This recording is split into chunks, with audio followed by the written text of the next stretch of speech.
The daughter of the young billionaire disappeared from her room in 1996. 7 years later, he hears her old tape recorder and is shocked.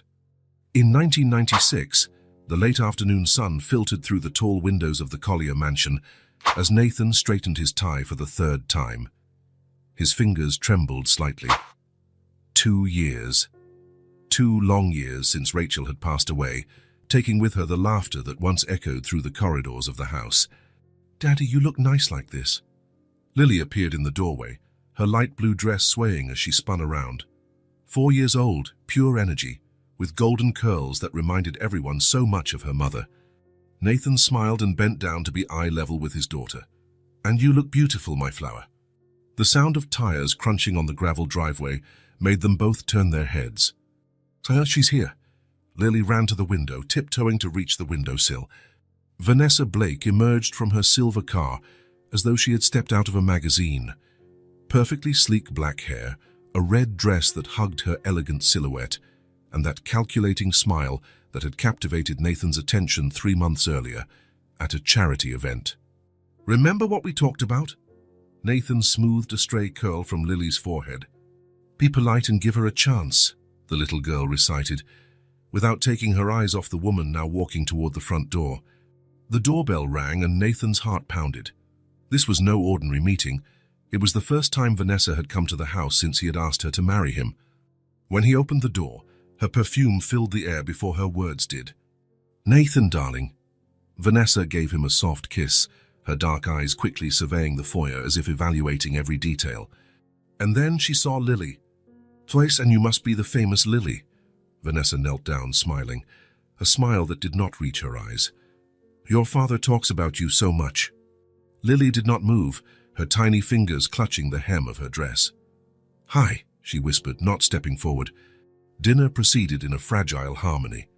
Vanessa spoke of trips to Paris, of the art gallery she managed, of the important people she knew. Nathan hung on every word, like a man starved of conversation, while Lily played with her food, watching. "Your house is wonderful, Nathan. So spacious."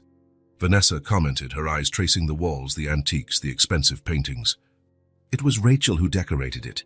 She had a special talent for that," he replied, not noticing how Vanessa's smile froze for a moment. "I imagine some changes would be welcome, a more contemporary touch perhaps." Vanessa quickly regained her composure and placed her hand over Nathan's. Lily dropped her fork with a clatter.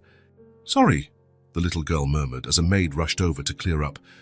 Later that night, after Vanessa had left with the promise to return the next day, Nathan found Lily still awake, clutching the teddy bear that Rachel had given her on her last birthday. "What's the matter, my flower? It's past bedtime." Lily bit her lip, hesitating. "Is Vanessa going to live with us?" Nathan sat on the edge of the bed, stroking his daughter's hair. "One day, yes. Does that make you sad?" The girl did not answer right away. "Mommy's not coming back, is she?" Nathan's heart clenched. "No, my love, Mommy is in heaven now." "And we can't go visit her?" "Not like that, but she's always watching over us." Lily nodded thoughtfully. "Is Vanessa going to be my new mommy?" "She will never replace your mother, Lily, but she can be a friend, someone who takes care of you too. Would you like that?" The little girl shrugged uncertainly. 3 months later, the Collier mansion was filled with flowers and elegantly dressed guests. Nathan and Vanessa exchanged vows under an arch of white roses in the garden. Lily, dressed as a flower girl, held her basket of petals tightly, observing everything with her big, attentive eyes. When Vanessa tossed the bouquet, her friends laughed and applauded. No one noticed how her eyes gleamed as expensive gift boxes and generous checks from Nathan's wealthy guests were delivered to the entrance. Vanessa's move into the mansion happened in a single day. Moving trucks brought in modern furniture, abstract paintings, and a new atmosphere to the house. The room that had once belonged to Rachel was completely transformed. "We need to leave the past behind, darling," Vanessa explained, as the last remnants of Rachel were packed up and taken to the attic. Nathan agreed, although something in his chest protested silently. In the first few weeks, everything seemed perfect. Vanessa organized elegant dinners, redecorated charmed Nathan's friends. To the outside world, they were the ideal rebuilt family. But at night, when Lily woke from nightmares calling for her mother, Vanessa simply turned over and murmured, "Your father needs to teach you to be more independent." It was a Sunday afternoon while Nathan worked in his study that Lily burst in, her eyes red and filled with tears.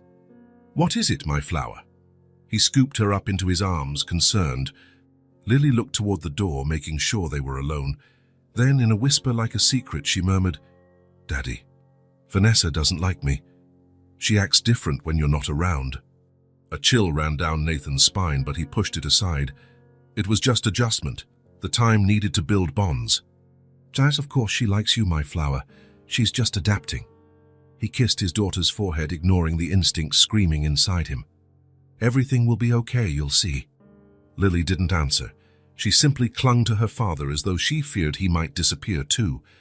That night, watching Vanessa apply her expensive creams in front of the mirror, Nathan tried to bring up the subject. "Lily seems a bit insecure around you." Vanessa didn't take her eyes off her reflection. "Children are dramatic, darling. She just wants your undivided attention. Maybe we could spend more time together, the three of us." "Of course." Vanessa's smile was too perfect. "A little happy family, isn't that what everyone wants?" Nathan smiled, relieved. He was worrying over nothing. Everything would fall into place with time. He didn't notice the cold look Vanessa gave Lily's photograph on the bedside table as she turned off the light. Morning light streamed through the kitchen windows as Nathan adjusted his tie, checking his watch for the third time. "It's going to be a busy day," he commented, grabbing his briefcase from the counter. "But I'll be back for lunch." Lily, sitting at the table eating breakfast, looked up hopefully. "Promise?" "I promise, my flower." Nathan smiled, kissing the top of her head. "Maybe we can go to the park afterward." Vanessa entered the kitchen, impeccably dressed as always. "Don't be late for your meeting with the investors," she reminded, pouring herself a cup of coffee. "I won't." Nathan kissed his wife quickly. "Take good care of our girl."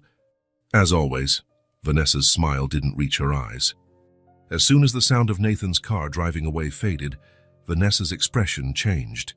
The artificial smile gave way to a thin, hard line. "Finish your breakfast and go to your room," she ordered Lily without looking at her directly. Lily lowered her head. "But Daddy said he'd be back for lunch." "Your father says a lot of things." Vanessa slammed her coffee cup onto the counter with unnecessary force. "Today you stay in your room, and if you tell him anything, you'll regret it." But..." "There's no buts." Vanessa's voice cut through the air like a blade. "Do as I say, now."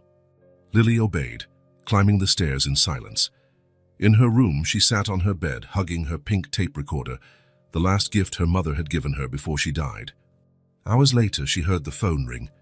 Vanessa's voice, soft again, drifted through the hallway. "Of course I understand, dear." "No, it's no problem at all. Lily will be disappointed, but I'll explain to her." "Yes, see you later." Footsteps approached Lily's door. The door opened and Vanessa appeared. "Your father isn't coming for lunch," she announced, a glint of satisfaction in her eyes. "Probably not for dinner either. Important meetings, you know." Lily didn't answer, only hugged her tape recorder tighter. "What do you have there?" Vanessa stepped closer, noticing the object. "Ah, that old thing your mother gave you." "It's not old," Lily protested quietly. "Mom gave it to me." Vanessa's expression hardened. "Your mother is dead, and the sooner you forget about her, the better for everyone." Lily felt tears well up but said nothing. She'd learned that crying only made Vanessa angrier. "Your lunch will be served here. Don't leave this room." Vanessa walked to the door, pausing only to add, "And remember what I said. One word to your father, and you'll regret it." The day dragged slowly. Lily drew, read her books, and played quietly with her dolls. The maid brought her lunch and later a snack without speaking, simply leaving the tray and leaving. It was evening when she heard her father's car arrive. Quickly, she put away her toys and grabbed a book, pretending to read. Shortly after, soft knocks on the door announced Nathan's arrival. "Hey, my flower." He entered, still in his work clothes, exhaustion evident on his face. "Sorry I didn't come for lunch. It was a complicated day." "It's okay," Lily murmured without looking up from her book. Nathan sat beside her on the bed. "Are you okay? You look sad." Lily hesitated. She wanted so much to tell the truth, to tell how Vanessa treated her when he wasn't there. But her stepmother's threats echoed in her mind. "It's nothing," she finally replied. "I'm just tired." Nathan frowned, worried. Are you sure you know you can tell me anything, right? I know, Daddy. He kissed her forehead. Tomorrow will be a better day, I promise. Good night, Daddy, Lily whispered, hugging him tightly. Good night, my flower. Nathan smiled, tucking the covers around her. I love you. I love you too. When the door closed, Lily lay back looking at the ceiling, listening to the sounds of the house. Her father and Vanessa talking downstairs, the distant hum of the television, then the gradual quiet as the night progressed. In the middle of the night, she woke to an odd sound. Someone was in her room. She opened her eyes, frightened, and saw a silhouette by the window. Daddy, she called, drowsy. The silhouette moved closer. It wasn't her father. The next morning, the alarm rang at 6. Nathan stretched, still tired from the long day before. He took a quick shower, dressed, and headed downstairs for coffee. Vanessa was already in the kitchen reading the newspaper. Good morning, he kissed the top of her head. Good morning, darling. She smiled, handing him a cup of coffee. Another busy day. Not as busy as yesterday, I hope. Nathan looked around. Lily hasn't come down yet? I haven't seen her. She must be sleeping. I'll wake her. I want to apologize for not having lunch with her yesterday. Nathan went upstairs, feeling guilty for breaking his promise. He knocked gently on his daughter's bedroom door. Lily, time to wake up, my flower. No answer. He knocked again, a bit more forcefully. Silence. Puzzled, he opened the door slowly. Morning light filled the empty room. The bed was unmade, the blanket dropped on the floor. The pink tape recorder, which Lily never let go of, lay discarded in a corner. Lily, Nathan called, his heart racing. He checked the bathroom, empty, the closet empty. A wave of panic swelled in his chest. He ran downstairs. Vanessa, Lily isn't in her room.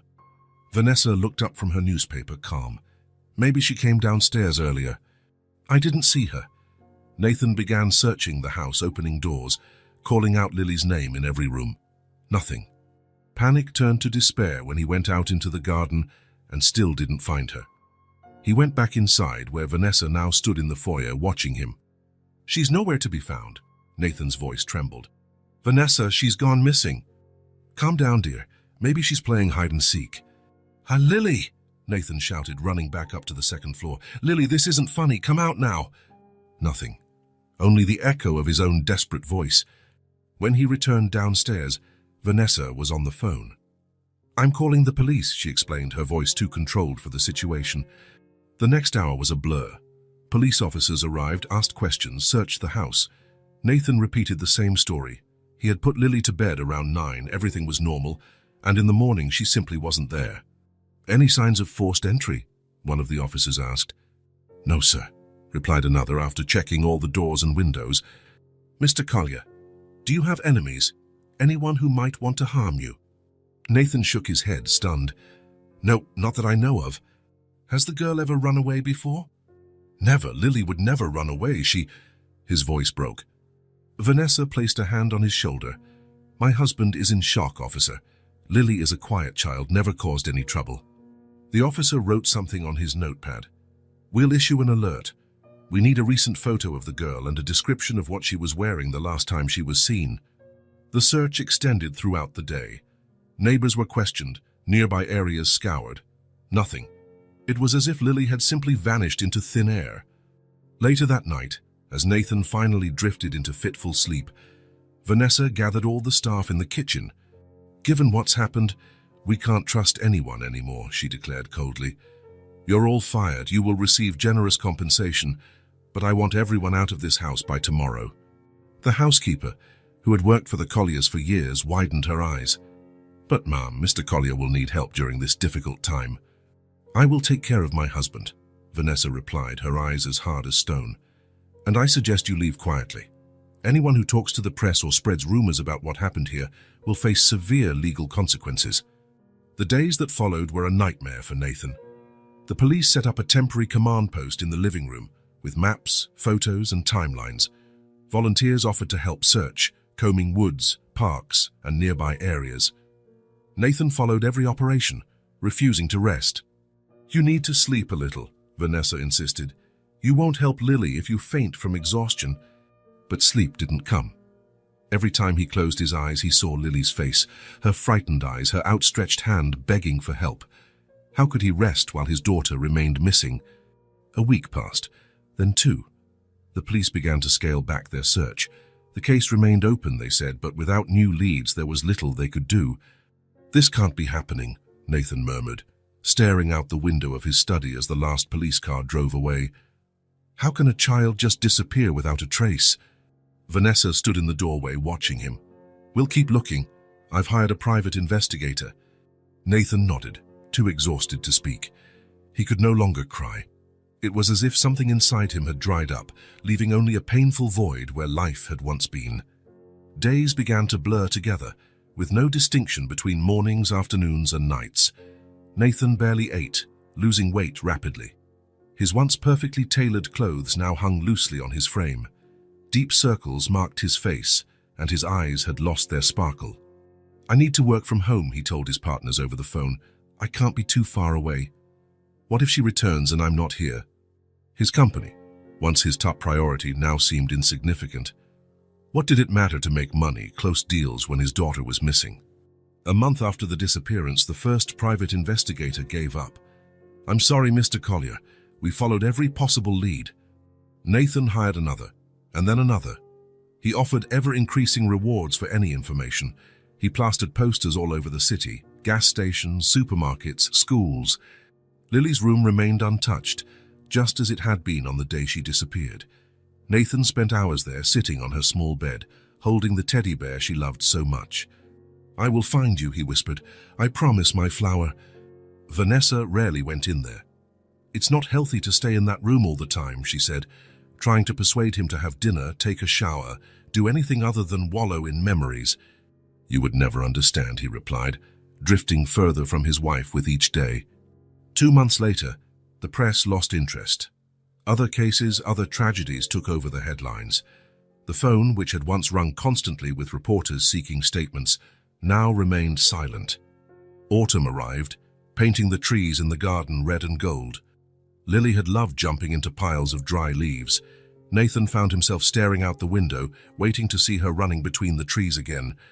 "I have to do something," he murmured one rare night when he joined Vanessa for dinner. "I can't just wait." "You are doing everything you can," Vanessa replied, pouring him a glass of wine. "The police are still searching. The investigators too." It's not enough." Nathan began spending his nights driving around the city, stopping at dark parks, hospitals, homeless shelters. He showed Lily's photo to anyone he encountered: addicts, sex workers, on-duty officers. No one had seen her. Sometimes he felt he was losing his mind. He saw Lily in every blonde child, heard her voice in the wind, dreamed of her calling for help. 3 months passed. Winter brought snow and a cold that seemed to come from within. Nathan now worked only a few hours each week, the bare minimum to keep the business running. "The shareholders are worried," one of his partners commented over the phone. "We understand your situation, but..." "But what?" Nathan snapped. "My daughter disappeared. You want me to worry about profits?" He slammed the phone down, feeling an irrational anger rising inside him. How could the world keep spinning? How could people go about their lives normally while Lily was missing? His relationship with Vanessa deteriorated by the day. They barely spoke, sharing the house like strangers. Nathan noticed how she avoided mentioning Lily, how she subtly tried to remove photos of his daughter from the walls, how she insisted he move on. "How can I move on?" he yelled in a particularly heated argument. "She is my daughter." "And you think yelling at me will bring her back?" Vanessa replied coldly. "Look at you, Nathan, you're destroying yourself." It was true. He barely recognized himself in the mirror. The strong, confident man he had been was now a shadow, with hollow, empty eyes, unkempt hair, and a scraggly beard. 4 months, 5, 6. The world carried on, merciless. Seasons changed, and Nathan sank deeper into his own darkness. Maybe we should see a psychiatrist," Vanessa suggested one morning as Nathan stared at his untouched coffee, "to help deal with the grief." "I'm not grieving," he replied through gritted teeth.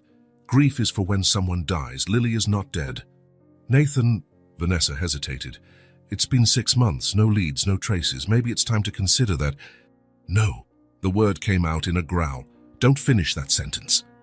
He stood up abruptly, knocking over a chair, and left the kitchen. In his study, He locked the door and sank into his armchair, clutching Lily's photo on his desk.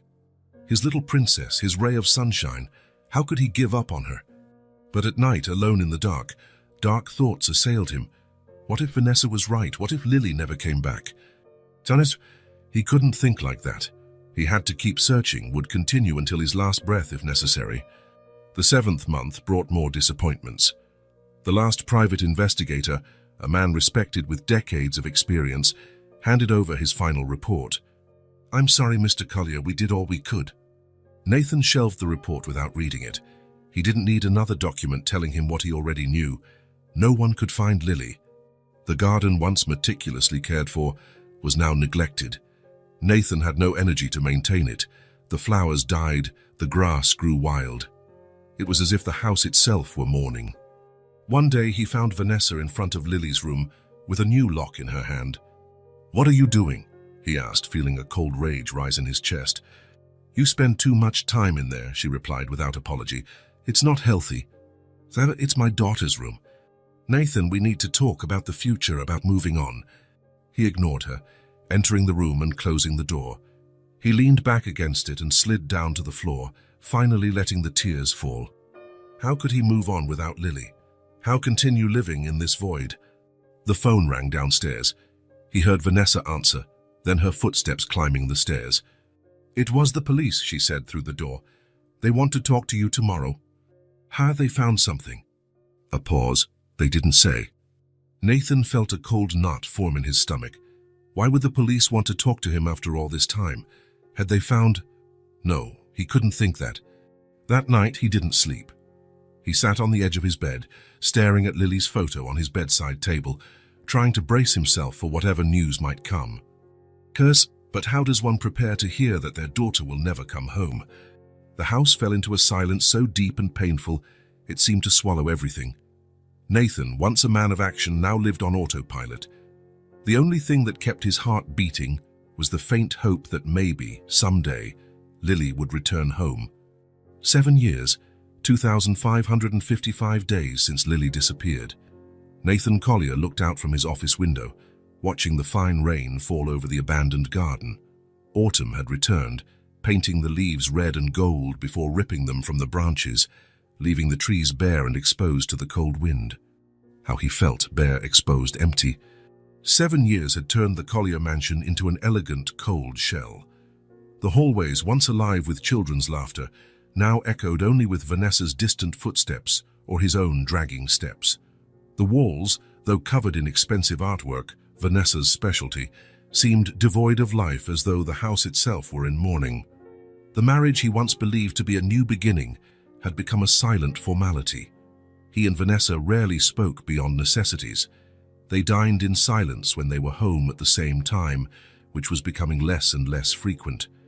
They slept back to back when Nathan managed to sleep at all. The few times they touched was like fulfilling a contract, no spark of love. Vanessa Blake Collier, as she insisted on being called at social events, now traveled constantly to art fairs and gallery exhibitions around the world. Her career had flourished while Nathan's heart withered. His companies had somehow survived. After the first year of near-total absence, Nathan returned to work, not out of passion, but out of necessity to occupy his mind. He became a methodical, efficient man, completely devoid of the ambition and enthusiasm that once defined him. His employees respected him, but also feared him a little. The gentle man he had once been was replaced by a colder version, with eyes that seemed to see right through people. "I'll be in New York for the next 3 days." Vanessa's voice pulled him from his thoughts. She stood in the doorway of his office, already dressed to leave, a small suitcase beside her. She was flawless as always, perfectly styled black hair, designer clothes, discreet but effective makeup. At 42, she was still an impressive woman. "There's an important vernissage at the gallery." Nathan only nodded, not turning to face her fully. "Have a good trip." There was a moment of hesitation, as if Vanessa expected more. Maybe a kiss or at least direct eye contact. When nothing came, she simply adjusted her purse strap. "I'll be back Sunday night." "Okay." Without another word, Vanessa left. The sound of the front door closing echoed through the empty house, followed by the soft hum of her luxury car driving away down the gravel path. Alone, Nathan exhaled air he hadn't realized he'd been holding. Vanessa's trips had become more frequent over the past years. Business, she said. He didn't question. There was nothing left between them worth arguing over. Part of him suspected she had lovers, perhaps younger men or eccentric artists who made her feel alive again. He didn't care. His gaze drifted to the only photo of Lily he kept in the office, hidden in a drawer not out of shame, but to protect it from Vanessa's subtle disdain. In the picture, Lily beamed at 4, golden curls framing an angelic face so much like Rachel's. 7 years, he murmured to himself. You'd be 11 now. He rose slowly, his joints protesting as if he were much older than his 45 years. He walked down the second-floor hallway, his footsteps echoing on the marble floors, until he stopped before a door that had been locked for years. Lily's room. After the first anniversary of her disappearance, Vanessa had convinced Nathan to lock the room. "We can't live in a mausoleum," she argued, with that blend of firmness and fake compassion he now recognized so well. "You need to move on. We need to move on." He'd given in, not because he agreed, but because he had no strength left to fight. The key sat in his drawer, untouched for 6 years. On some particularly difficult nights, he would hold it between his fingers, contemplating the possibility of entering, but always putting it back, as if stepping into that room meant admitting Lily would never return. Something about that grey morning compelled him to take the key. Maybe it was the emptiness of the house, free from Vanessa's controlling presence. Maybe it was the weight of 7 years, a number that seemed to demand some milestone, some change. Or maybe it was simply time. The key turned in the lock with a click that seemed to echo through the entire house. The door opened slowly with a low creak from hinges long unused, revealing a room frozen in time. The light filtering through the dusty window illuminated a space untouched since that fateful morning. The bed was still unmade, as if Lily had just left it. Toys scattered on the floor, a doll here, colorful, blocks there. Drawings taped to the walls with yellowed tape. Tiny clothes folded neatly in half-open drawers, as if waiting to be worn. The air was still, heavy with dust and memories. Nathan stepped inside hesitantly, as if treading into a sanctuary or a tomb. He sat on the edge of the small bed, running his hand over the blanket. If he closed his eyes, he could almost feel the warmth that had once been there. He could almost hear Lily's laughter, her cheerful cry of "Daddy" at bedtime story time. But the room was silent, dead. His eyes scanned the room, noting every detail. The children's books on the shelf, arranged by sizes Lily liked. The brown teddy bear she called Mr. Cuddle, now faded and lying next to the pillow. The colored pencils organized in a tin decorated with star and flower stickers. A life interrupted, preserved like an insect trapped in amber. Then he saw it, half hidden under the bed, a small pink object. For a moment he couldn't identify it. He reached to pick it up, and his heart stopped when he recognized the tape recorder Rachel had given Lily just before she died. "You can record our stories," Rachel had said, already weak from the illness that was consuming her. "That way you'll always have my voice with you." Lily had loved that tape recorder. She recorded everything. Made-up stories, conversations with her dolls, songs she learned at preschool. Nathan remembered how she carried it everywhere, like a precious treasure. The fact that it had been left behind the day she disappeared always puzzled him. Lily would never voluntarily leave it behind. Nathan held the device as though it were made of crystal. It felt surprisingly heavy in his hands, laden with meaning and possibility. Would it still work after all this time? The batteries must have leaked, damaging the mechanism. Even so, with a trembling finger, he pressed the play button. To his surprise, the device crackled, followed by static. And then, miraculously, a voice. Rachel's voice, faint but determined.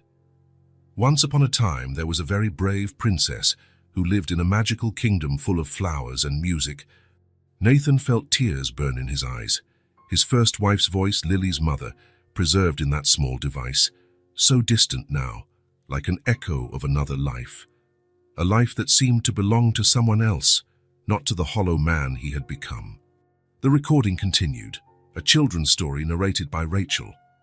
A princess who fought dragons, saved the kingdom, found magical treasures. When that ended, there was more static, and then another recording began. "Hi, tape recorder," Lily's voice, small, hesitant, secretive. Very different from the cheerful, chatty child Nathan knew. "Today, Vanessa locked me in my room again." Nathan held his breath, frozen in place. "She is different when Daddy isn't here. She said she would take me away, that I would never see my father again."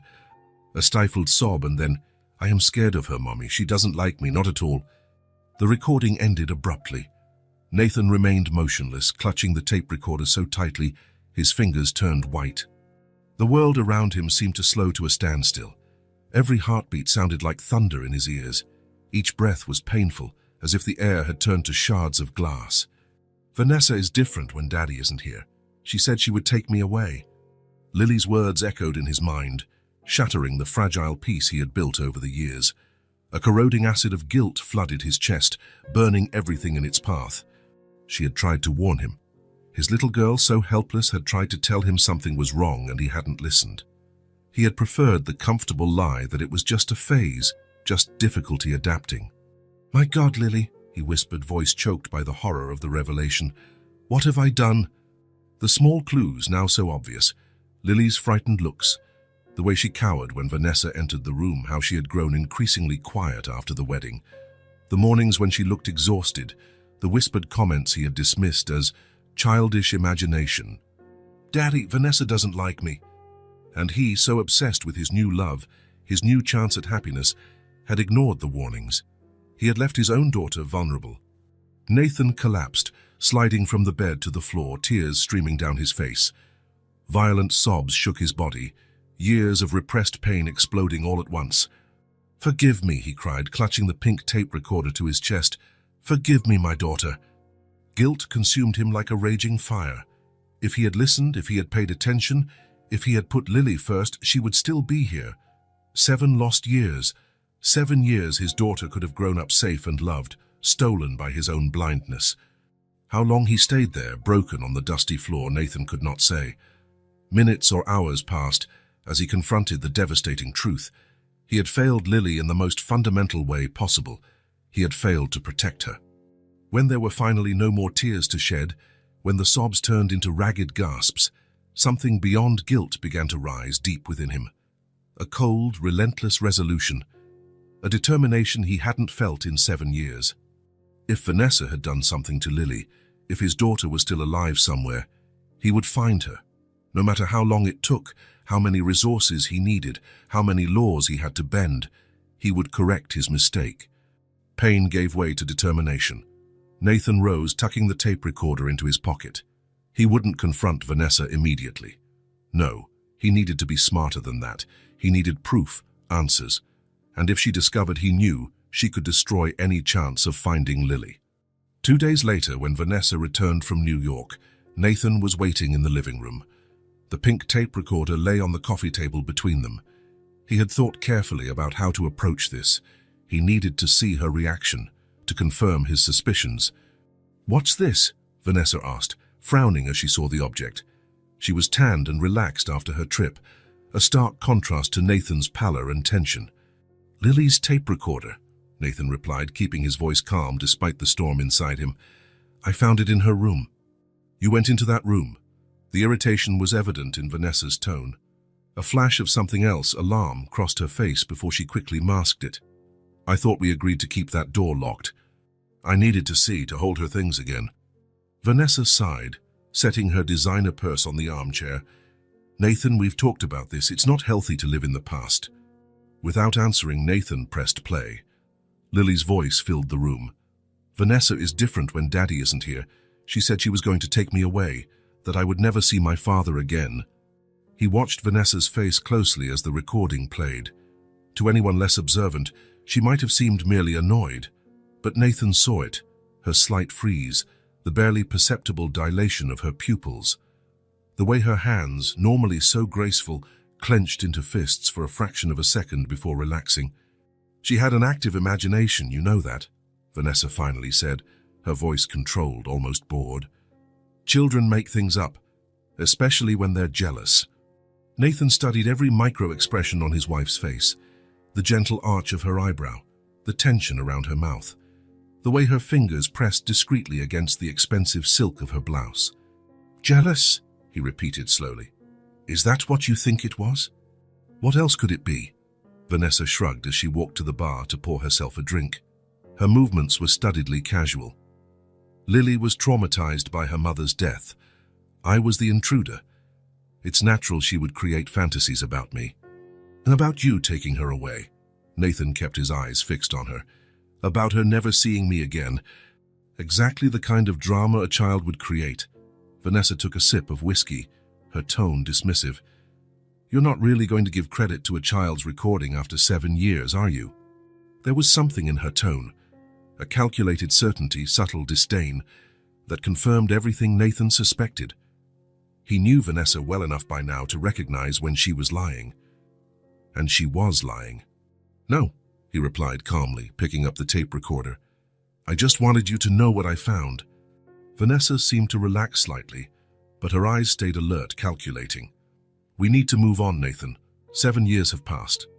"You are right," he agreed, standing up. "I'm going to take a shower. Was your trip productive?" "Very. We sold 3 significant pieces." As he climbed the stairs, he felt Vanessa's gaze burning into his back. She knew he knew. This was a chess game now, and Nathan needed to be extremely careful.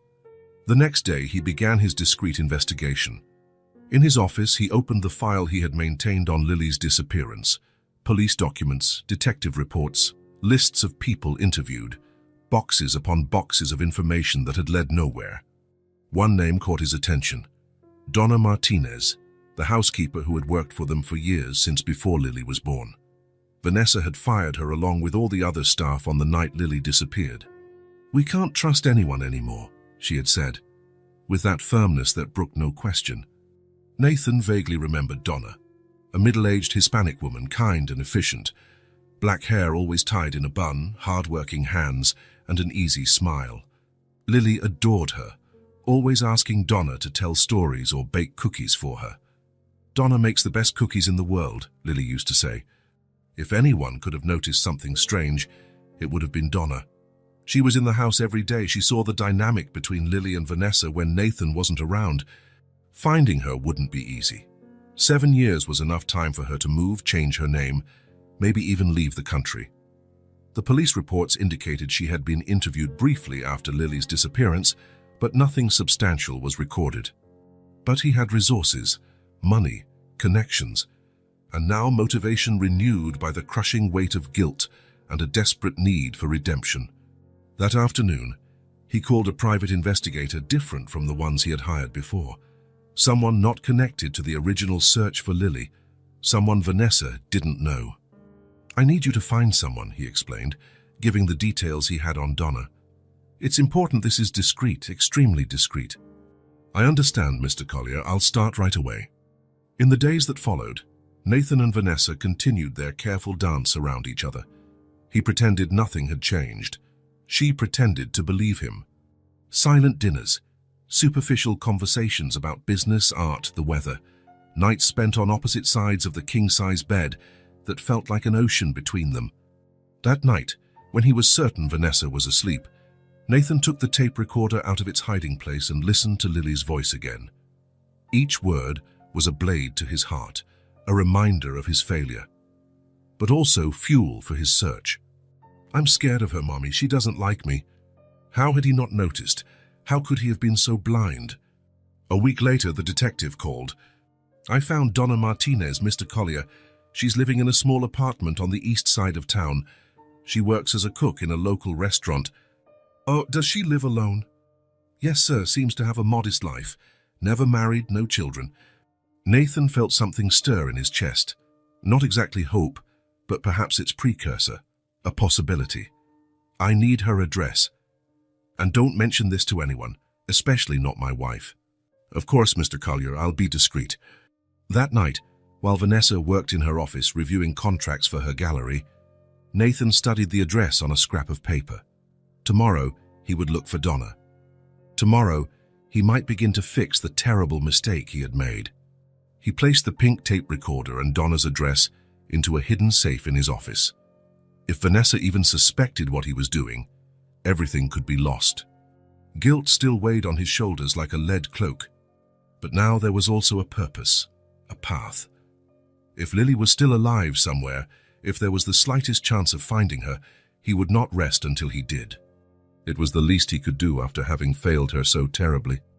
The building where Donna Martinez lived was old, with peeling paint and an elevator Nathan preferred not to risk. He climbed the 3 flights of stairs, his heart racing with each step. He did not know what to expect from this meeting, but after 7 years seeking answers, any crumb of truth felt like a feast. He stopped at apartment 3B, placed the pink tape recorder in his jacket pocket, and took a deep breath. Then he knocked. 3 soft taps. Hesitant footsteps sounded on the other side. The door opened just a crack, revealing a dark, wary eye that widened when it recognized him. "Mr. Collier?" Donna's voice was almost a whisper of disbelief. "Hello, Donna," Nathan replied, trying to keep his voice steady. "May I come in? We need to talk." The door opened wider. Donna was older than he remembered, her hair now more grey than black, deeper wrinkles around her eyes. She still wore her hair in a tight bun, but her hands, once strong and capable, seemed more fragile. "What are you doing here?" she asked, clearly nervous, glancing at the empty hallway behind him. "How did you find me?" "It wasn't easy," Nathan admitted, "but I need your help, Donna. It's about Lily." At the mention of Lily's name, something flickered in the former housekeeper's eyes. A flash of pain, perhaps guilt. She hesitated for a few seconds, then opened the door fully. "Come in," she said in a low voice. "Quickly." The apartment was small but clean and orderly. A combined living room and kitchen, some plants on the windowsills, simple, worn furniture. No luxuries, just what was necessary to live. "Have a seat," Donna indicated an old worn sofa. "Would you like some coffee?" "No, thank you." An awkward silence fell between them. Donna stood, her hands nervously twisting the fabric of her skirt. "You must be wondering why I came after all this time," Nathan began. "I always knew you'd come one day," she replied, surprising him. "I just didn't know when." Nathan pulled the tape recorder from his pocket and placed it on the coffee table. Donna's eyes fixed on the pink object, instantly recognizing it. "I found this in Lily's room," he explained, "and heard something that changed everything." Without another word, he pressed play. Lily's childish voice filled the small room. "Vanessa is different when Daddy isn't here. She said she was going to take me away, that I would never see my father again." Donna went pale. Her hands visibly trembled. When the recording ended, she stepped away to the window, turning her back to Nathan. "If you know something, I need to hear it," he pleaded, his voice thick with emotion. "Please, Donna, it's been 7 years without answers, 7 years without my daughter." Donna's shoulders trembled slightly. Was she crying or simply battling deep-seated fear? "May I have a glass of water?" she finally asked without turning around. Nathan rose and went to the tiny kitchen. He found a clean glass, filled it with tap water and returned to the living room. Donna had taken a seat on a wooden chair, her hands now clasped tightly in her lap, as though trying to steady her trembling. "Thank you," she murmured, taking a small sip. Then, eyes fixed on the glass, she began to speak. "It was the middle of the night. I had woken up to get a drink of water." Her voice was low, almost a whisper, as if she still feared being overheard. "I saw Vanessa leaving through the back door, carrying Lily in her arms." The girl seemed asleep. Nathan felt his heart stop. One thing was suspecting, another entirely different was hearing confirmation. "I froze," Donna continued, "but she saw me. She stopped, looked me in the eyes." She swallowed hard, gripping the glass tightly, and she said, "If you say one word, I will ruin your life. No one will believe you. You're just a servant." A sob escaped Donna's lips. "The rest of the story you already know." "Continue," Nathan urged, voice husky. "I need to know everything." When she came back hours later, it was almost morning. She acted as though nothing had happened. Donna looked directly into Nathan's eyes for the first time. "When you discovered Lily was gone, she feigned surprise, called the police, played the worried mother. And that night," Nathan started, remembering. "Yes, then she fired everyone, as if to protect the house. But it was to erase evidence, and I stayed silent, out of fear." Silent tears rolled down Donna's wrinkled face. "After that, my life became a struggle. I never had peace again." She set the glass on the table, her hands still shaking. I tried to start over, find another job, but she kept her promise. Somehow, whenever I got something good, I lost it right away. Bad references I never gave, rumors, strange accidents. I knew it was her, but I couldn't prove it. Nathan closed his eyes, deeply shaken. The puzzle pieces finally fitting together, revealing a picture of calculated evil he could barely comprehend. "Why now?" Donna asked softly. "Why after all this time?" "The tape recorder," he replied simply. Lily's voice showed me what I should have seen from the start. A heavy silence fell between them. Outside, the city carried on its frantic pace, oblivious to the drama unfolding in that small apartment. "Do you know where she took Lily?" Nathan finally asked, hope and fear warring in his heart. Donna shook her head. "No, I only saw her leaving with the girl. I never knew where they went." Nathan took Donna's hand in his, feeling the calluses from years of hard work, the fragility of bones under thin skin. "You kept the truth. Now it's my turn to do what's right." "What will you do?" she asked, fear still visible in her eyes. "First, I'll make sure you're safe." He squeezed her hand gently. "And then I'll find my daughter, no matter the cost." Through the window, the sun began to set, painting the sky red and gold, just as it had 7 years ago when his life was shattered. But now, at last, he had a starting point. He had the truth, and with it a chance at redemption. Nathan drove back home with his knuckles white around the steering wheel, holding on so tightly he could feel his grip. The sky darkened rapidly, heavy clouds promising a storm. Appropriate, he thought, a storm to clear the air, to wash away 7 years of lies. Donna's revelation rang in his mind like a funeral bell. Vanessa had taken Lily. His own wife had destroyed his life, stolen his daughter, and then remained by his side, watching his suffering with cold, calculating eyes. How long had she planned this? From the beginning of their marriage, from their first meeting? Was it all an elaborate charade for what? Money? Power? The question tormented him. But deep down, none of that mattered. No reason could justify what she had done. The mansion emerged before him, imposing against the darkening sky. Lights were on, indicating Vanessa was home.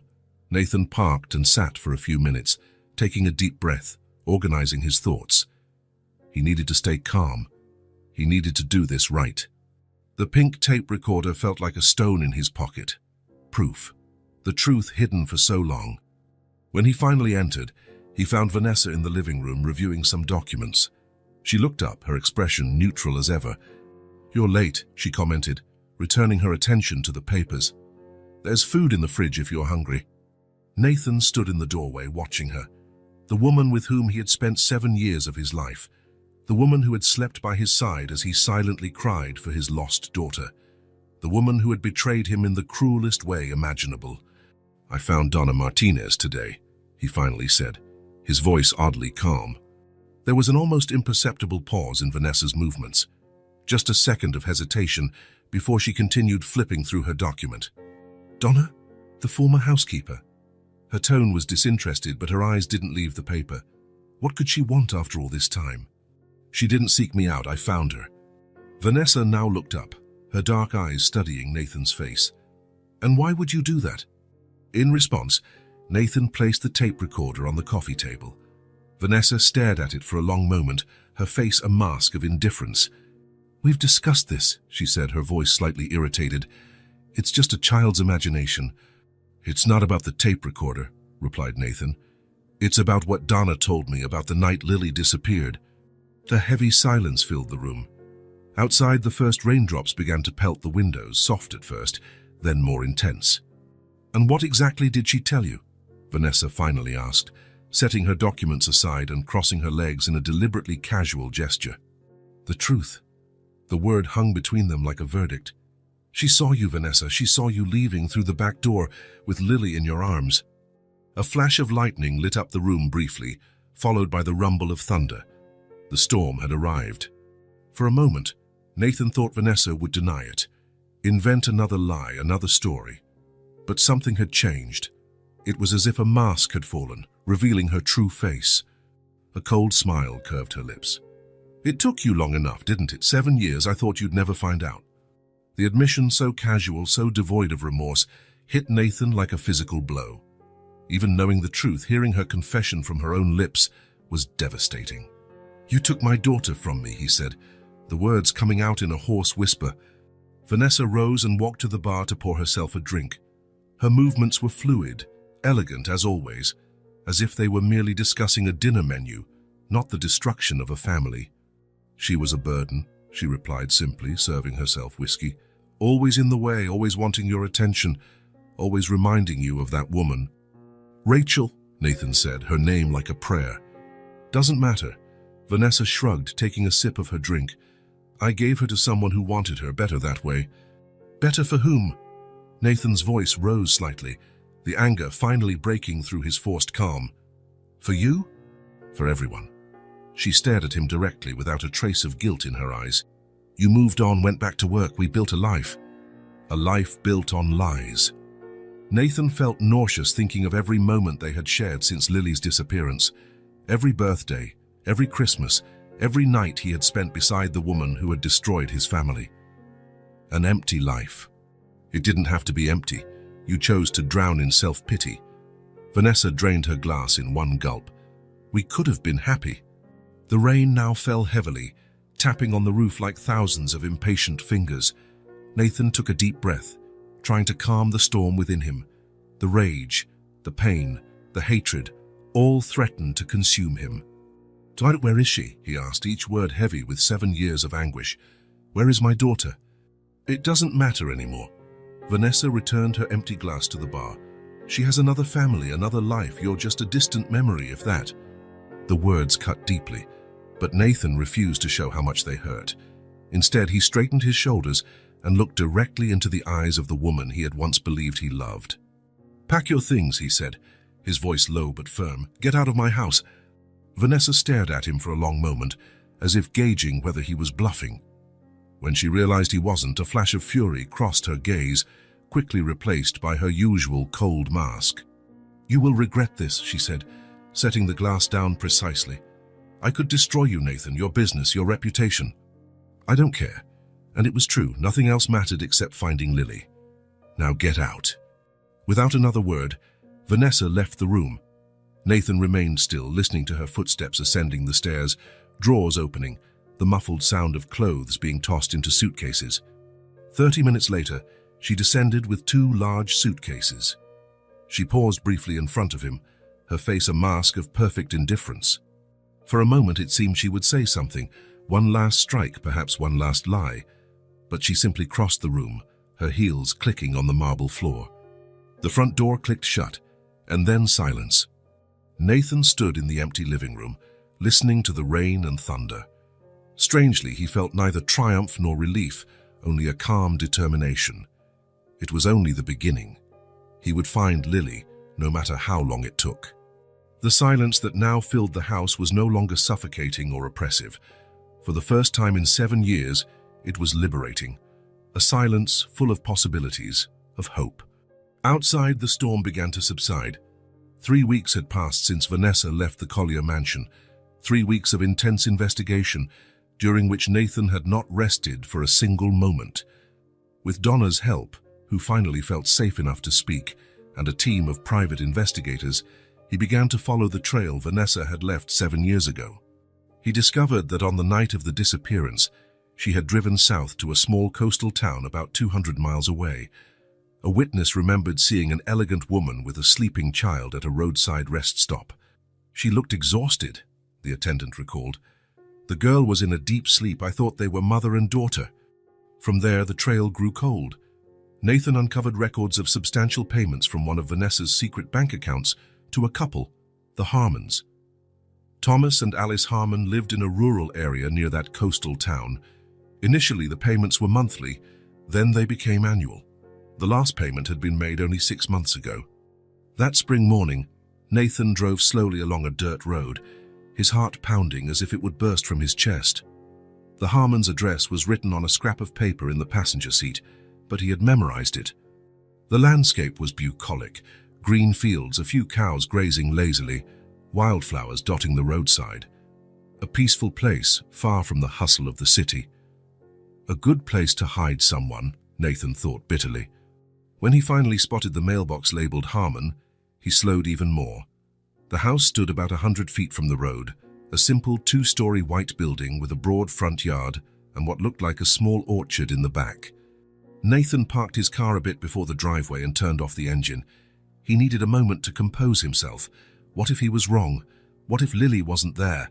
Or worse, what if she was there but didn't recognize him, didn't want him? 7 years was a long time. She had been only 4 when she disappeared. Now she was an 11-year-old preteen. How much of the girl he hoped to find still remained? With trembling hands, he took out the small portrait he always carried, the last photo taken of Lily before she disappeared. Her radiant smile, bright eyes, golden curls. Would he be able to recognize her? He breathed deeply, slipped the photo into his jacket pocket, close to his heart, and stepped out of the car. The air was cool, carrying the scent of flowers and damp earth. He walked slowly toward the house, trying to plan what he would say. How would he explain his presence? How would he approach the situation without frightening anyone? And then he saw her. In the side yard, partially hidden by a large oak tree, a girl played alone. She had her back turned, kneeling on the grass, seemingly absorbed in some private game. Her hair was long and golden like mature wheat, tied in a loose braid that fell down her back. Nathan froze. He couldn't breathe. He couldn't move. It was as if time had stopped, as if the entire world had ceased spinning. The girl must have sensed his presence because she suddenly turned her head. For a moment, her eyes, blue as Rachel's, widened in surprise. She rose slowly, leaving her toy in the grass. "Daddy?" The word escaped her lips as a whisper, barely audible from where he stood. Nathan felt his legs give out. It was her, his Lily. Older, taller, but unmistakably his daughter. The same blue eyes, the same face shape, the same little freckles across her nose. "Lily," he managed to say, his voice choked with emotion. There was a moment of complete stillness, as if both feared any movement might shatter the spell, make the other vanish. Then, like a dam bursting, Lily let out a joyous cry and ran toward him. "Daddy, is it really you, Daddy?" Nathan knelt, opening his arms just as she leapt into them.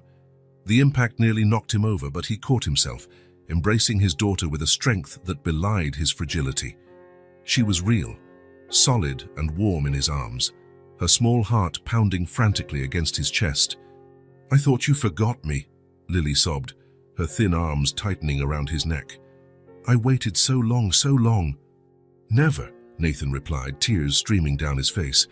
"I never stopped looking for you, not for a single day, my flower." Lily stepped back slightly to look at his face, as if she needed to be certain it was really him. Her small hands brushed his cheeks, wiping away his tears. "I knew you would come," she said with a conviction that broke Nathan's heart. "I always knew." "Lily, So much to say, so many questions, so many apologies." "I told you Vanessa didn't like me," Lily interrupted, her eyes suddenly serious. "Do you believe me now?" The innocence of the question, the absence of blame, made Nathan feel as though his heart was being crushed. "Yes, my flower, I believe you, and I'm so sorry I didn't believe you before." Lily smiled, that radiant smile he remembered so well, and threw her arms around his neck again. Nathan held her, marveling at the miracle of having his daughter back. It was then he noticed they were not alone. A man and a woman had stepped out of the house and were watching from a distance. He rose, still holding Lily's hand, and faced the couple he assumed were Thomas and Alice Harmon. The man was tall and broad-shouldered, with grey hair and a cautious expression. The woman, shorter, had a gentle face framed by brown hair streaked with silver. Both appeared to be in their 50s. "Mr. Collier," the man said, stepping forward. It was not a question. "Mr. Harmon," Nathan replied, keeping his voice steady. "Mrs. Harmon, I believe we have much to discuss." Alice Harmon looked at Lily, who still clung to Nathan's hand. Concern flickered in her eyes, but there was also a kind of resignation, as though she had always expected this moment. "Better come inside," she finally said. "Lily, darling, why don't you show your father your room while we prepare some coffee?" "Yes." Lily eagerly pulled Nathan by the hand. "Come, Daddy, I have so much to show you." As he followed his daughter into the house, Nathan felt as though he were stepping into a parallel world, a life Lily had built without him, a life he had no part in until now. The house was simple but cozy. Well-kept wooden furniture, floral curtains, framed photos on the walls. Photos of Lily, Nathan noticed with a tightening in his chest. Lily on her first day of school. Lily blowing out birthday candles on a cake. Lily hugging a dog. Moments he should have witnessed, moments stolen from him. Lily's room was on the second floor. A cheerful space painted light blue with a bed covered in a colorful quilt, shelves filled with books and toys, and a desk stacked with school notebooks. "I've always wanted a blue room," she explained, watching him anxiously. "Aunt Alice let me choose the color." "It's lovely," Nathan replied, fighting the pain that came with thinking he should have painted a room for her, let her pick the colors, created a space just for her. "Look!" Lily ran to the bed and pulled something from under the pillow. It was Mr. Cuddle, the teddy bear Nathan had given her when she turned 3. It was more worn, a bit faded, but unmistakably the same bear. "I brought him with me. Vanessa didn't want me to take him, but I hid him." Nathan felt a lump in his throat. "You remembered me then?" "Of course I did." Lily seemed genuinely surprised by the question. "You're my father. I never forgot your face or your voice or the stories you told at bedtime." She hesitated, suddenly seeming younger than 11. "Did you remember me?" Nathan knelt down again, bringing himself to her eye level. "Every day, Lily, every single minute of every day, you never left my heart." She smiled, that radiant smile he remembered so well, and threw her arms around his neck again. Nathan hugged her, amazed at the miracle of having his daughter back. When they finally went back downstairs, Thomas and Alice Harmon were waiting in the living room. There was coffee and cookies on the table, as though this were a normal social visit, not a moment that would change everyone's lives forever. "Lily," Alice said gently, "why don't you go to the kitchen and get that orange juice you like so much?" The girl looked from Alice to Nathan, reluctant to leave his side even for a moment. "It's okay, my flower," he assured her. "I'm not going anywhere without you." As Lily left, a heavy silence fell over the room. "We always knew this day would come," Thomas finally said. "We always knew." "You knew who she was?" Nathan asked, trying to keep his anger in check. "You knew she had been taken from me?" Alice lowered her eyes. "Not at first. Vanessa told us she was an orphaned child who needed a temporary home. She offered a substantial sum for us to care for her. We were teachers," Thomas continued. "We always wanted children but never could have our own. When we saw Lily," he shook his head, "she captured our hearts immediately." "When did you realize the truth?" Alice sighed deeply. "Gradually. Lily spoke of you, of her father who loved her, of Vanessa taking her away that night." "Why didn't you give her back?" Nathan's question came out harsher than he intended, but he couldn't help it. "Why didn't you go to the police?" "We were scared," Thomas admitted, shame evident on his face. "Vanessa threatened us. She said she would accuse us of kidnapping, that we were accomplices. And then," he looked at the kitchen door where Lily had disappeared, "then we grew attached to her. Maybe selfishly, but we began to think of her as our own." "We never stopped feeling guilty," Alice added, tears shining in her eyes. "But we tried to give her the best home possible. Education, love, stability."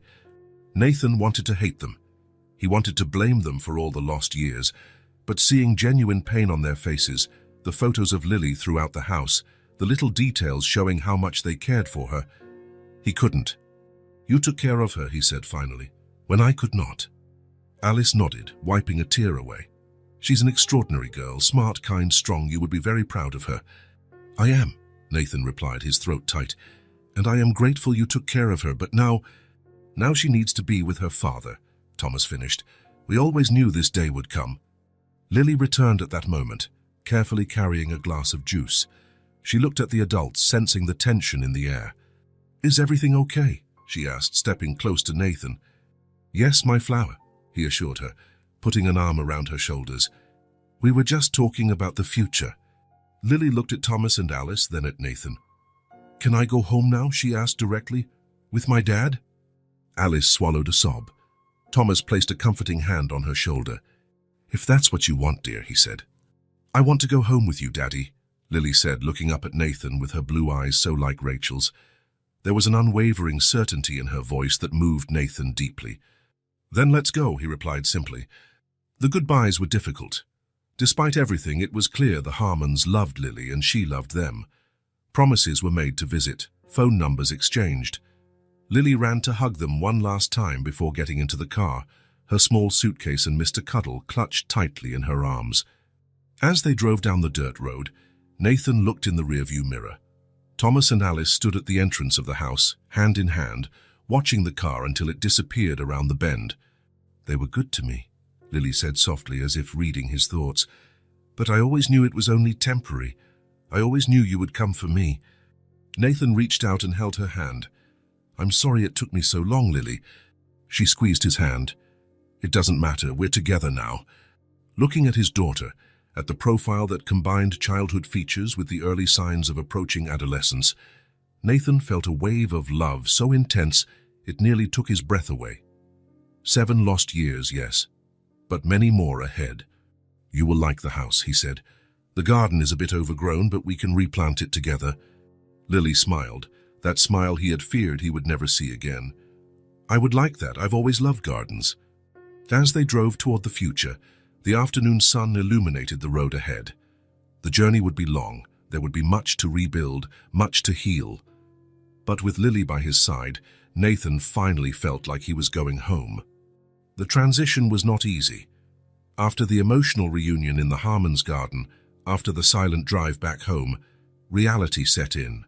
Complex, challenging, sometimes painful. Lily needed to adjust to a new school, make new friends, get used to a house that should have been familiar.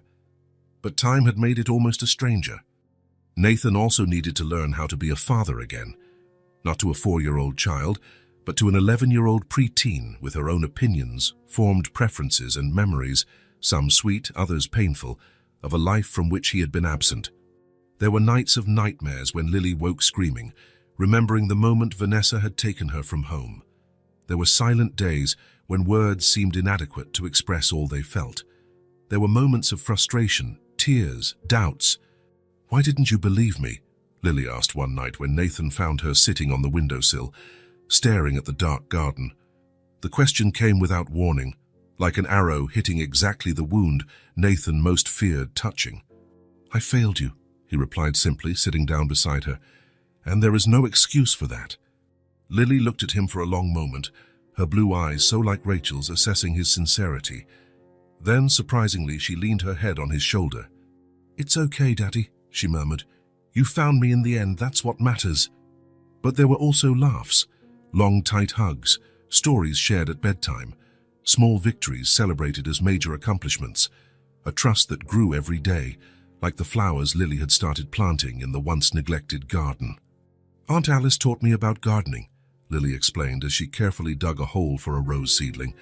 "She said taking care of plants is like taking care of the soul. You need patience and attention." 3 months after their reunion, when the deepest wounds began to heal, Nathan decided it was time to close another chapter, to give back to those who deserved it, to honor the truth that, after all, had brought them together. "I have a surprise," he announced one Sunday morning, as they had breakfast on the porch overlooking the garden. Lily was radiant that morning, wearing a light blue dress that matched her eyes, her golden hair in 2 braids. "What surprise?" she asked, her eyes shining with curiosity. It was one of the things Nathan loved most about her, how, despite everything she had been through, she could still marvel at life's small joys. "We're going to visit someone special today." Nathan smiled, tucking a loose braid behind her ear. "Someone who helped us find each other again." Lily tilted her head thoughtfully. "Donna, the lady who worked here when I was little?" Nathan nodded, not surprised she remembered. Lily had an impressive memory, especially for people who had been kind to her. "Yes, Donna, she was very brave, you know. Without her, I might never have discovered the truth." Lily grew serious for a moment. "She was nice to me. She baked chocolate cookies when I was sad." A gentle smile spread across her lips. "And she told me stories in Spanish, even though I didn't understand everything." An hour later, they were in the car, driving to the lower middle-class neighborhood where Donna still lived. Nathan carried an envelope in his inner jacket pocket, not the one with Lily's photo, but one equally important. "Does she still live in the same place?" Lily asked, watching the streets become gradually more run down as they moved away from the upscale neighborhoods. Yes, Nathan replied, feeling a pang of guilt. Life hasn't been easy for her since what happened? Because of Vanessa? Lily's insight sometimes caught him off guard. Yes, Vanessa threatened her, made it hard for her to find work, rebuild her life. The building looked even more dilapidated in daylight. Chipping paint, cracked concrete, an overall sense of neglect. Nathan held Lily's hand firmly as they climbed the stairs to the third floor. It's here, he said. Stopping in front of apartment 3B, he knocked softly. A few seconds later, the door opened to reveal Donna. She looked a bit better than when Nathan last saw her. She had gained some weight and her hair was freshly cut. Her eyes widened when she saw Nathan, then dropped to the girl at his side. My God, she whispered, one hand covering her mouth. Is it really Lily? Hi, Donna, Lily said shyly, a small smile on her lips. Do you still make those chocolate cookies? Donna let out a sound that was part laugh, part sob. Tears began streaming down her wrinkled face. Yes, my darling, she replied, her voice quivering with emotion. I still do, and I would bake 1,000,000 just to see your smile again. She extended her arms hesitantly, as if she feared Lily might be a mirage that would vanish if touched. But Lily did not hesitate. She moved forward and hugged her former nanny tightly, burying her face in Donna's shoulder. I missed you, Lily murmured. Oh, Dios mío, Donna sobbed, hugging her as if she never wanted to let go. I missed you too, my little angel, every single day. Nathan watched the scene, feeling a lump in his throat. It was another cycle closing, another link restored in the chain of relationships Vanessa had tried to destroy. When they finally went inside the apartment, Donna moved with an energy she had not shown during Nathan's previous visit. She prepared coffee for the adults and hot chocolate for Lily. She brought cookies that, she confessed with a shy smile, she had baked as soon as she received Nathan's call about the visit. I couldn't believe it, she said, finally sitting down after serving everyone.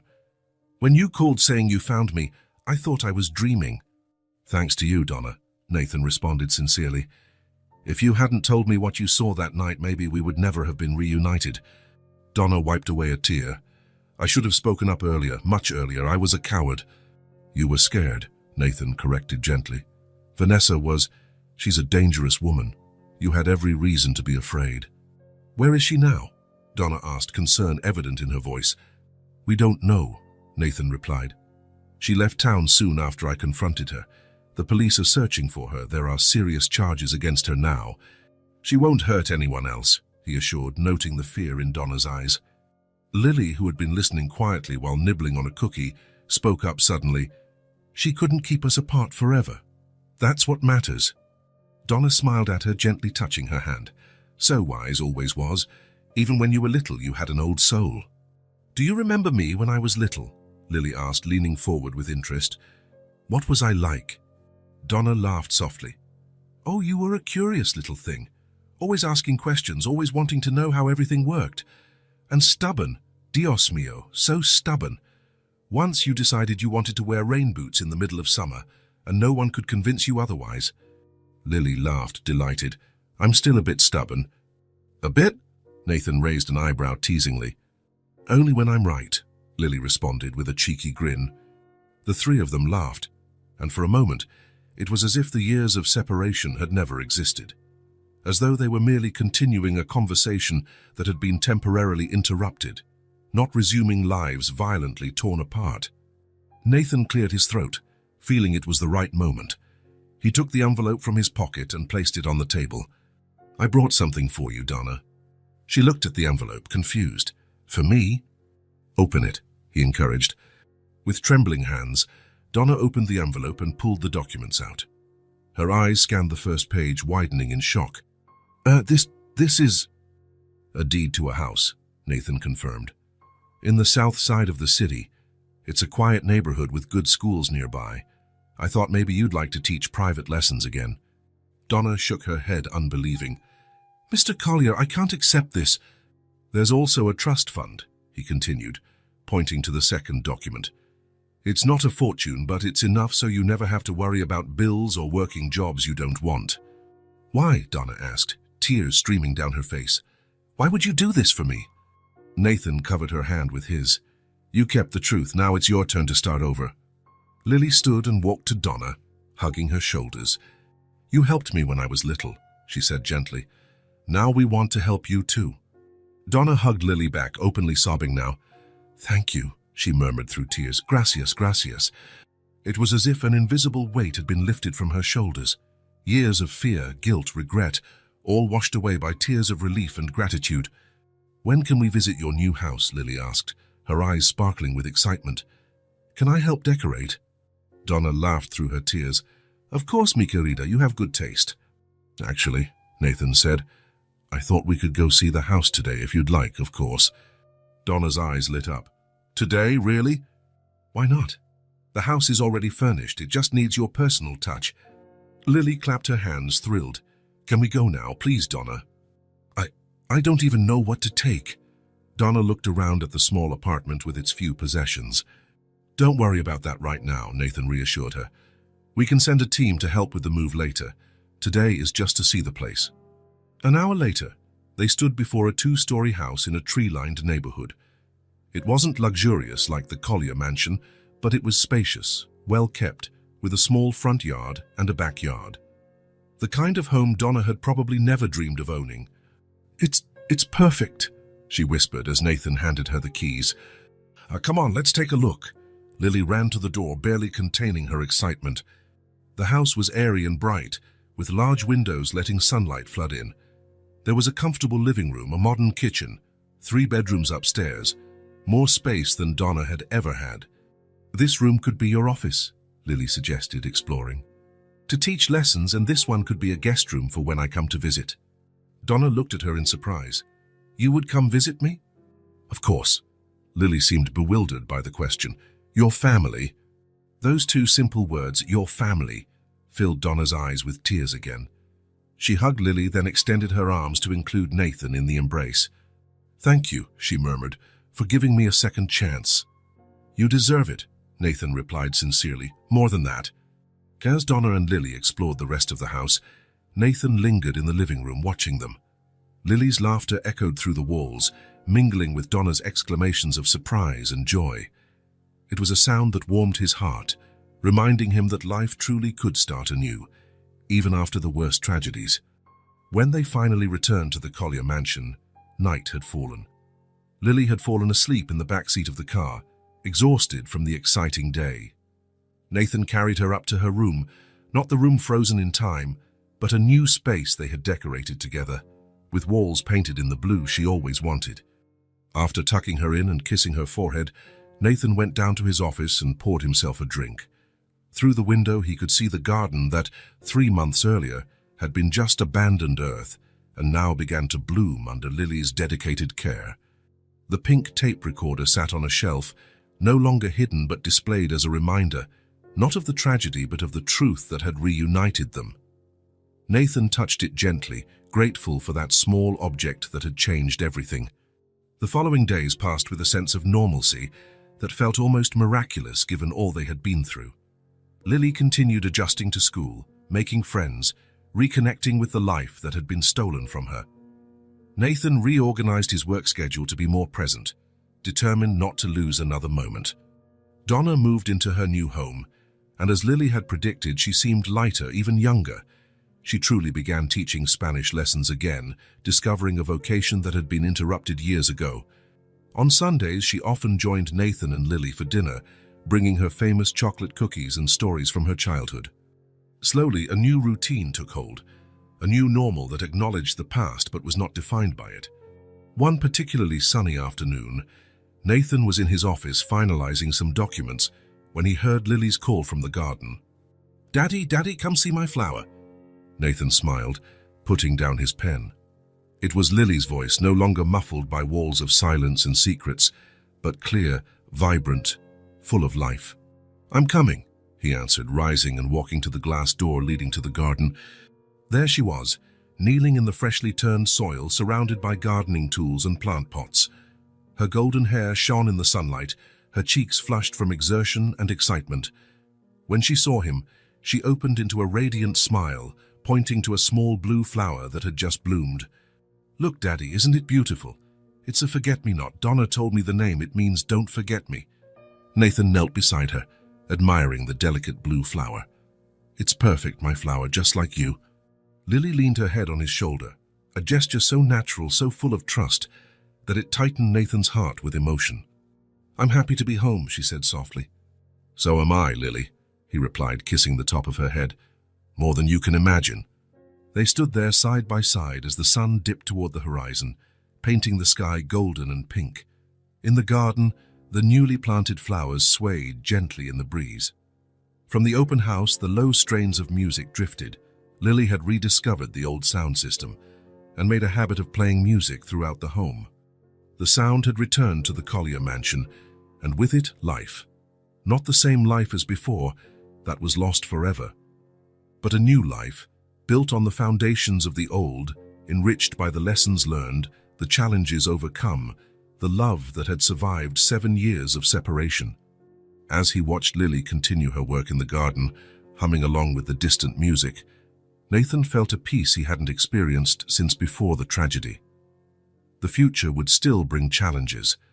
There was Vanessa's trial to face when she was found. There was the emotional healing process that had only just begun. There were all the complexities of raising a preteen alone. But for the first time in 7 years, Nathan did not fear the future, because now finally the house was truly a home again, and the garden, just like their hearts, had begun to bloom once more.